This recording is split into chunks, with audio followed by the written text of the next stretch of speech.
এক যে ছিল মিষ্টি ছেলে আবু বক্কর নাম, মজারে মজারে দুষ্টুমিতে শেখাতো ইসলাম। বাবা মায়ের বাধ্য ছেলে, অভিযোগ কারো নাই, তাই তো তাকে আদর করে ভালোবাসে সবাই। আবু বক্করের সাথে ইসলামের পথে। আসসালামু আলাইকুম বাবা।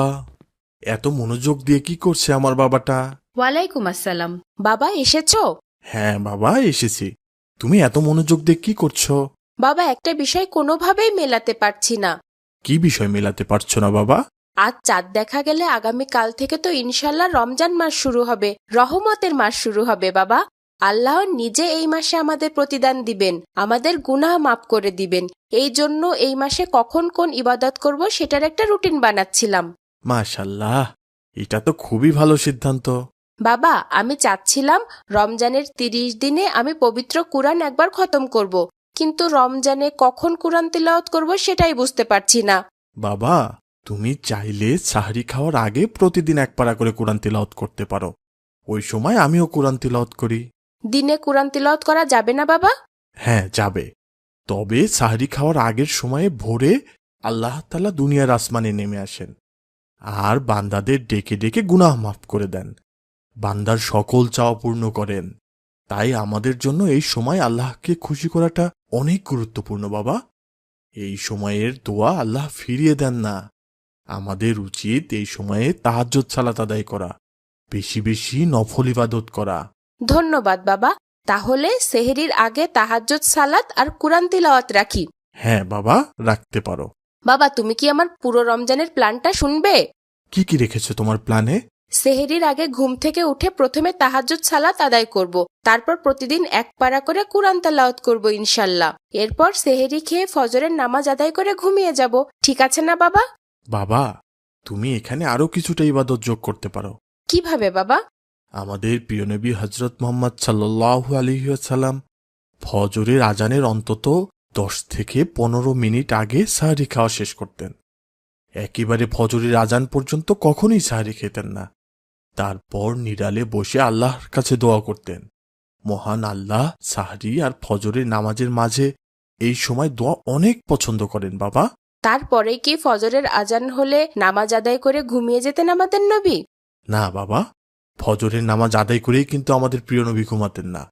ওখানেই বসে থাকতেন, সূর্য ওঠা পর্যন্ত অপেক্ষা করতেন। তারপর সূর্য উঠলে 2 রাকাত ইশরাকের নামাজ আদায় করতেন। ইশরাকের নামাজ এতটাই ফজিলতপূর্ণ যে এটা আদায় করলে পূর্ণাঙ্গ ওমরা হজের সমান সওয়াব পাওয়া যায়। তুমি চাইলে এই 2টা ইবাদত তোমার ইবাদতের রুটিনে যোগ করতে পারো বাবা। ধন্যবাদ বাবা, আমিও এটা করব ইনশাল্লাহ। তারপর সারাদিন সঠিক সময়ে সব নামাজ আদায় করব, বেশি বেশি নফল ইবাদত করব ইনশাল্লাহ। এই মাসের নফল ইবাদতে অন্য মাসের ফরজের মতো সোয়াব আল্লাহ দান করেন। আমি সারা বছর অনেকগুলো টাকা জমিয়েছি বাবা, সেগুলো দান সদকা করব। তুমি তো জানো বাবা, এই মাসে দান সদকা করলে আল্লাহ অন্য মাসের তুলনায় 70 গুণ বেশি সোয়াব দান করেন। ঠিক আছে বাবা, তোমার রুটিন আমার অনেক পছন্দ হয়েছে। তাহলে এবার আমি আসি।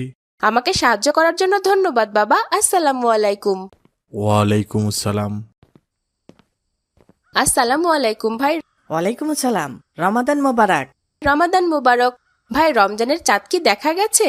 হ্যাঁ ভাই, আমি মাত্র আমাদের টিভিতে সংবাদ দেখে এলাম। আগামীকাল থেকেই রোজা ইনশাল্লাহ। চাঁদ দেখা গেছে ভাই। আলহামদুলিল্লাহ, রহমতের মাস শুরু হয়ে গেল ভাই। তাহলে চলো এইবার চাঁদ দেখে আসি। টিভিতে তো দেখলাম চাঁদ দেখা গেছে, আর চাঁদ দেখে কি হবে শুধু শুধু? চাঁদ দেখা একটা ইবাদত ভাই, এটা একটা আমল। আমাদের প্রিয় নবী হযরত মুহাম্মদ সাল্লাল্লাহু আলাইহি সাল্লাম চাঁদ দেখে রোজা রাখতেন, আবার চাঁদ দেখেই রমজান মাসকে বিদায় জানাতেন।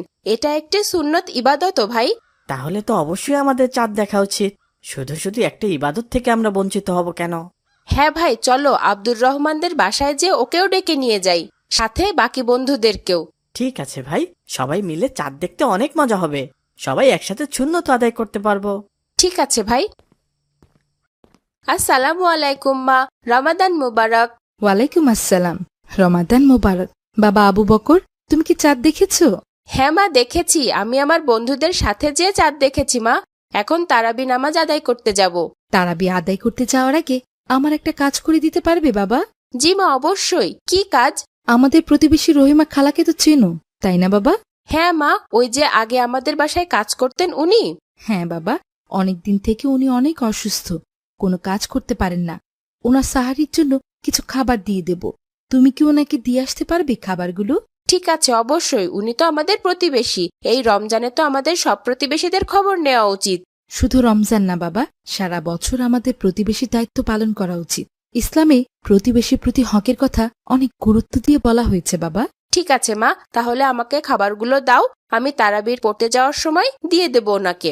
ধন্যবাদ বাবা, তুমি অজু করতে থাকো, আমি খাবারগুলো রেডি করে নিই। ঠিক আছে মা, আমি প্রতিদিন যে ওনাকে খাবার দিয়ে আসবো ইনশাল্লাহ। ইনশাল্লাহ বাবা। কার্টুন বানিয়ে ঘরে বসে আয় করুন লক্ষ লক্ষ টাকা। যদি আপনার একটি ল্যাপটপ অথবা কম্পিউটার থাকে তাহলে আপনিও বানাতে পারেন আমাদের মতো মজার মজার কার্টুন গল্প। আমাদের রয়েছে cartoon making zoom live course. এই কোর্সটির মাধ্যমে বানাতে পারেন ইসলামিক গল্প, রূপকথার গল্প, ভূতের গল্প, টুনটুনির গল্প সহ সব ধরনের কার্টুন গল্প। কোর্স ফি জানতে নিচে যে কোনো লিংকে যোগাযোগ করুন। ভাই আসিফ, তুমি কি আজ রোজা রেখেছো? হ্যাঁ ভাই, অবশ্যই, আমি তো প্রতি বছরই রোজা রাখি। তুমি কি আসর নামাজের পর আমার সাথে এক জায়গায় যেতে পারবে ভাই? কোথায় যাবে ভাই? সারা বছর আমি কিছু টাকা জমিয়েছি, ওগুলো দিয়ে কিছু রমজানের বাজার করব। এরপর আমাদের বাড়ির পাশে যে আব্দুল্লাহ আছে না, ওর না বাবা নেই, এতিম, ওকে বাজারগুলো দিয়ে আসবো। তুমি যাবে আমার সাথে? ঠিক আছে, যাবো ইনশাল্লাহ। ক্লাস শেষ হলে আমাকে ডেকে নিয়ে যেও। ঠিক আছে ভাই। ভাই তাড়াতাড়ি খাও, কেউ দেখে ফেললে সর্বনাশ। আমরা রোজা না রেখে দিনের বেলা খাবার খাচ্ছি, সবার কাছে লজ্জায় পড়তে হবে। ভাই তোমরা এগুলো কি করছো? রোজা না রেখে লুকিয়ে খাবার খাচ্ছো? না মানে, আসলে না মানে ভাই, তুমি তো সকালে বললে তুমি নাকি রোজা রেখেছো, মিথ্যা কেন বললে? সারাদিন না খেয়ে রোজা রাখতে ভালো লাগে না, তাই লুকিয়ে খাবার খাচ্ছিলাম। ভেবেছিলাম কেউ দেখতে পাবে না। লুকিয়ে খাবার খেলে হয়তো মানুষ দেখতে পায় না, কিন্তু মহান আল্লাহ তো সব দেখতে পান। তুমি যেখানে যেভাবে লুকিয়ে যে অন্যায় করো না কেন, আল্লাহ কিন্তু সব দেখতে পান ভাই। এই আসমান জমিনের সব ব্যাপারেই তিনি অবগত। সুতরাং মানুষের উচিত আল্লাহকে প্রকাশ্য ও গোপনে সর্বাবস্থায় ভয় করা। আসলে আমি রোজাটা রাখিনি ভাই, এই জন্য লুকিয়ে খাবার খাচ্ছিলাম। ভাই, রোজা ফরজ ইবাদত, কোনো কারণ ছাড়া রোজা ভাঙলে আল্লাহ ভয়ানক শাস্তি দিবেন। রাসূল সাল্লাল্লাহু আলাইহি বলেছেন, একদিন আমি স্বপ্নে দেখলাম জাহান্নামে একটি সম্প্রদায় উল্টোভাবে ঝুলছে, তাদের গাল ফাড়া, তা থেকে রক্ত ঝরছে, তারা ভয়ানক যন্ত্রণায় কাতরাচ্ছে। আমি জিজ্ঞেস করলাম এরা কারা? তখন ফেরেশতারা বললেন, এরা সেসব ব্যক্তি যারা বিনা কারণে রমজান মাসের রোজা নষ্ট করেছে। তাহলে ভেবে দেখো তো ভাই, রোজা ভাঙার শাস্তি কতটা ভয়ানক। তাছাড়া হাদিস শরীফে এসেছে, যে ব্যক্তি কোনো অসুস্থতা ছাড়া রমজানের একটি রোজাও পরিত্যাগ করবে, সে যদি ওই রোজার পরিবর্তে আজীবন রোজা রেখেও যায়, তবুও ওই এক রোজার ক্ষতিপূরণ হবে না ভাই। ভাই আমি বুঝতে পারিনি, এরপর আর ভুলেও কোনো রোজা ভাঙবো না ভাই। আস্তাগফিরুল্লাহ, হে আল্লাহ আমাকে ক্ষমা করুন। অভিযোগ কারণাই, তাই তো তাকে মজার মজার সব ইসলামিক কার্টুন পেতে আমাদের চ্যানেলটি এখনই সাবস্ক্রাইব করুন আর পাশে থাকা বেল আইকনটি প্রেস করুন।